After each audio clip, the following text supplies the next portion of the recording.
We all stand at a crossroads, don't we?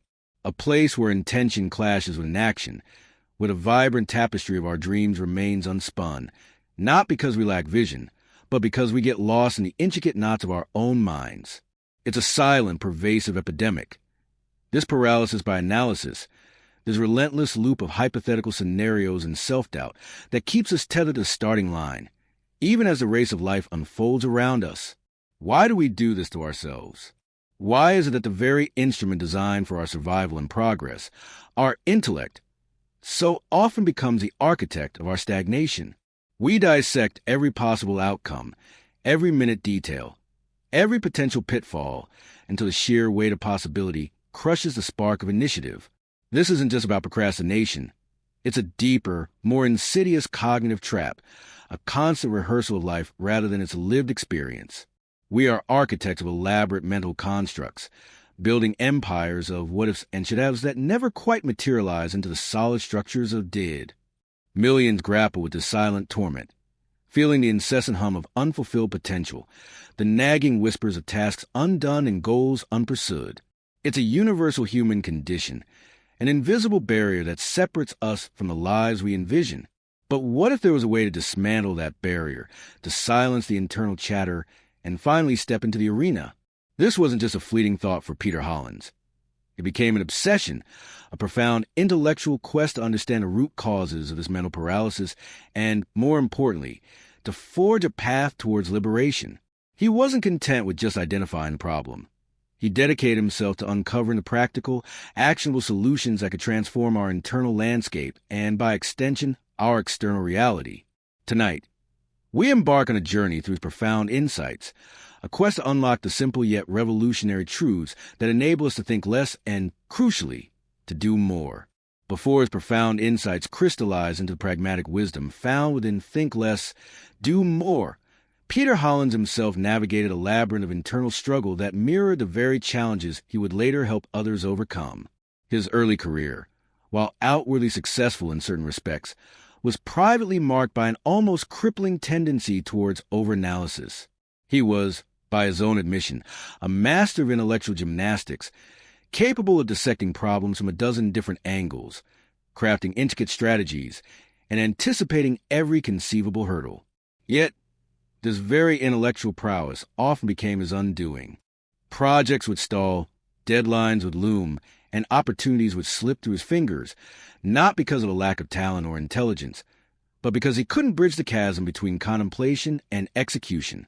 He'd spend countless hours perfecting a plan in his head, tweaking variables and simulating outcomes, only to find himself paralyzed when it came time to actually initiate the first step. The sheer weight of perfectionism, amplified by an overactive mind, create a feedback loop of anxiety and inaction.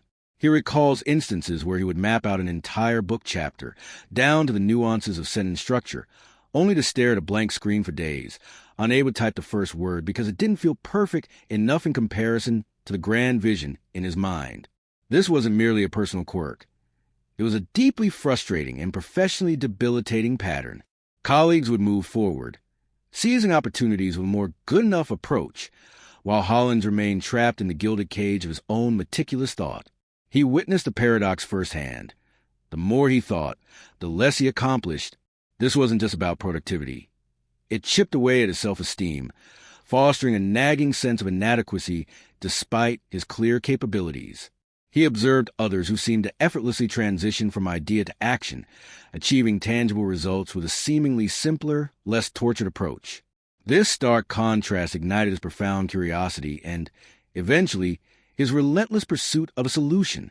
The frustration mounted, culminating in a period of intense self-reflection where he realized that his greatest asset, his analytical mind, had become his most significant impediment. It was a crisis of effectiveness, a realization that intellectual horsepower alone was insufficient without the mechanism for practical application.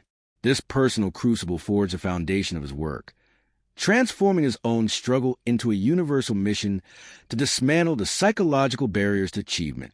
He wasn't just theorizing. He was seeking an escape from his own mental prison. His first significant breakthrough, the foundational pillar upon which all subsequent insights were built, revolved around the deceptive nature of analysis paralysis itself. Hollins observed that most people suffering from overthinking weren't necessarily lacking information or intelligence. Rather, they were caught in a perpetual loop of seeking more information, believing that one more data point, one more contingency plan, one more mental rehearsal would finally grant them the certainty needed to act. The revelation was disarmingly simple. The act of thinking itself, beyond a certain threshold, ceases to be productive problem-solving and transforms into a coping mechanism for anxiety. He termed this the illusory certainty trap. We crave absolute assurance before making a move, but such certainty is rarely, if ever, available in the real world. Life is inherently ambiguous, and success often hinges on our ability to navigate that ambiguity, not eliminate it. Hollins recounted the story of an aspiring entrepreneur he encountered, let's call her Sarah, who had an ingenious idea for a sustainable e-commerce business.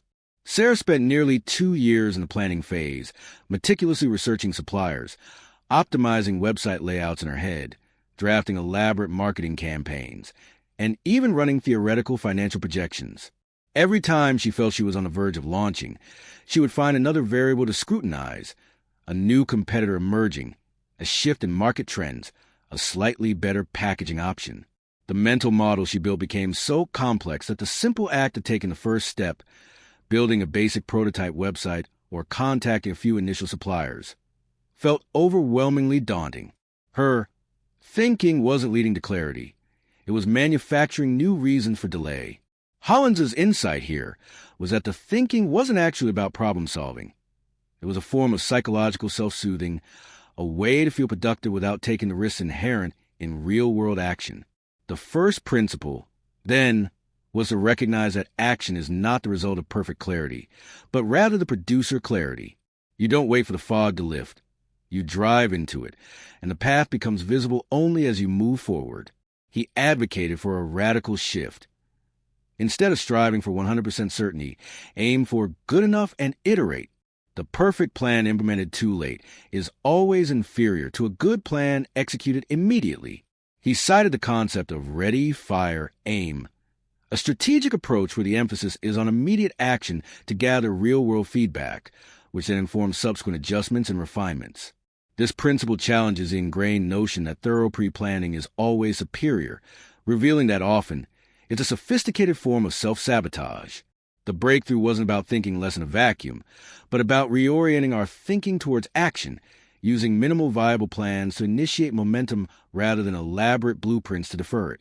However, simply recognizing the illusory certainty trap wasn't the complete picture. Hollins quickly realized that merely urging people to just do it often fell flat because it didn't address the underlying psychological resistance. He observed that even when individuals intellectually understood the futility of overthinking, they still found themselves stuck. This led him to his second profound discovery, the immense power of decision fatigue and the cognitive burden of choice. While the first principle tackled the why behind overthinking, the second delved into how we can practically circumvent its debilitating effects, especially in an era of overwhelming options. The challenge wasn't just starting, but maintaining momentum when every subsequent step required another decision, another potential point of paralysis. Hollins introduced the concept that our brains have a finite capacity for making high-quality decisions each day. Every choice, no matter how small, from what to wear to what email to answer first, depletes this mental resource. When this reservoir is low, our brains default to either avoidance or impulsive, often suboptimal, choices. This explained why many people, even after successfully initiating a project, would fizzle out midway, overwhelmed by the continuous stream of micro-decisions. He illustrated this with a compelling case of a product manager, Mark, who, despite being a natural self-starter, struggled to consistently bring products to market.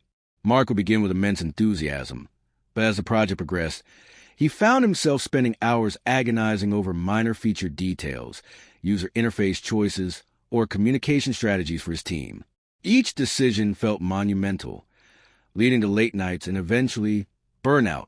His thinking wasn't about fear of starting, but fear of making the wrong subsequent decision, leading to a constant reevaluation loop that drained his energy and halted progress.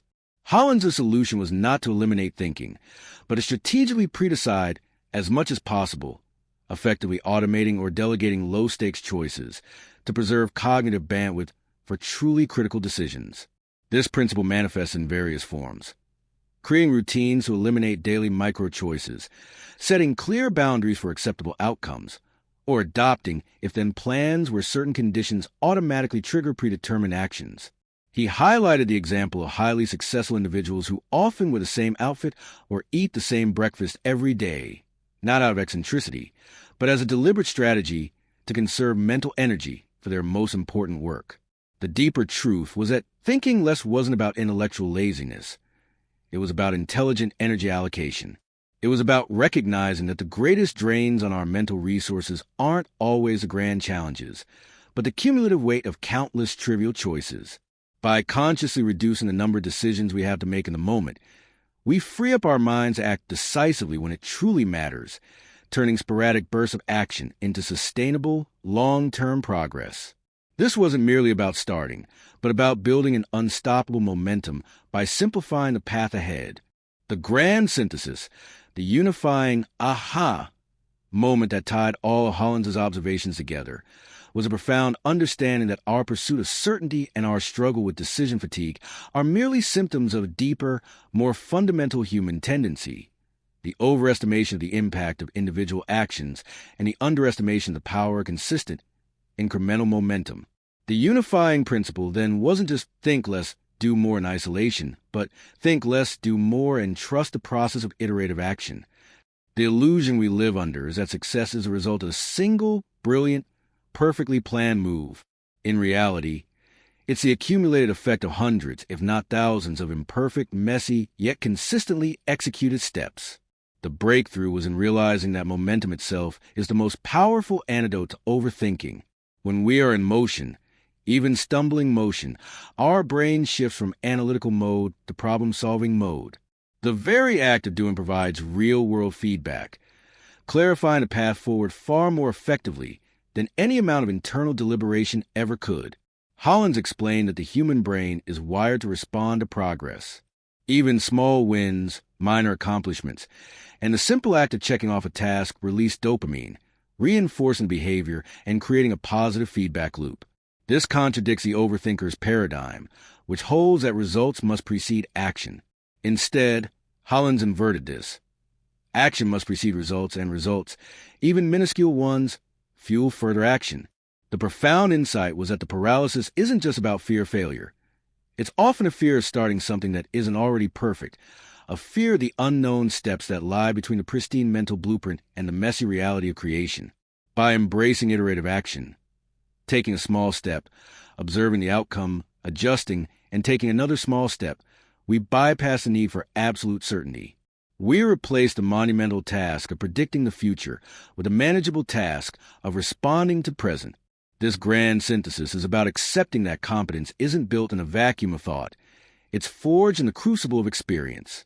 The ultimate payoff for the viewer, then, is the realization that the key to unlocking their potential isn't about becoming a better thinker in the traditional sense, but about becoming a more effective doer who uses thinking as a tool for rapid course correction, not a substitute for movement. So, where do we go from here?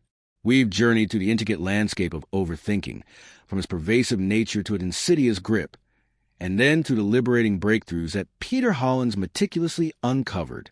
We started by acknowledging the universal struggle with inaction, then delved into Hollins' own quest to escape the paralysis of his analytical mind. We saw how the illusory certainty trap keeps us perpetually seeking more information, only to find more reasons for delay, and how the critical insight of ready, fire, aim can break that cycle. We then progressed to understanding the silent drain of decision fatigue and the strategic brilliance of pre-deciding to conserve our precious mental energy, transforming sporadic action into sustainable momentum. Ultimately, it all culminates in that singular, powerful truth. Momentum is the master key. It's not about waiting for a perfect clarity. It's about generating clarity through action. It's about recognizing that every small, imperfect step you take is a win, a piece of real-world data, and a catalyst for further progress. This isn't just a philosophy. It's a blueprint for liberation, a practical guide to reclaiming your time, your energy, and your dreams. The power of this approach lies not in its complexity, but in its elegant simplicity. Take a small step, observe, adjust, repeat. Stop rehearsing your life and start living it. Stop planning for perfection and start embracing progress. The deepest understanding comes not from contemplation alone, but from the dynamic interplay between thought and action. Now the baton passes to you. Understanding these principles is a powerful beginning, but true transformation happens only when you apply them.